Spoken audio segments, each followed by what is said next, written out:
ఇప్పుడు మధ్య ఫోల్డ్ చేసుకున్న తర్వాత దీన్ని హాఫ్ చేద్దాం. ఇలా హాఫ్ చేయండి. ఇప్పుడు మనం ఒకటి తీసుకుందాం.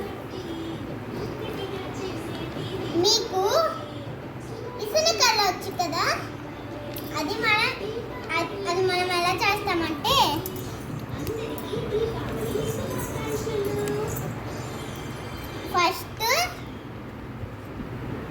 ఫస్ట్ ఇలా పెట్టుకుని తర్వాత ఇలా మడత పెట్టాలి. అలాగ కంటిన్యూ చేసేయాలి.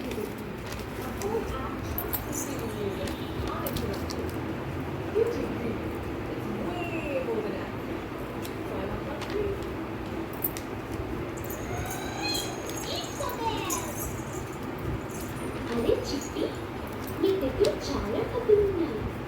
నువ్వు దీంతో ఏం చేస్తావు? నేను ఈ డబ్బులని ఖర్చు పెట్టేస్తాను. నేను దీంతో ఐస్ క్రీమ్, బొమ్మలు, ఇంకా చాక్లెట్ కొనుక్కుంటాను. కానీ ఆలుగడ్డ ఎలాగైతే పిగ్గి బ్యాంకులో డబ్బు వి షేప్లో ఇలా కట్ చేసుకోవాలండి.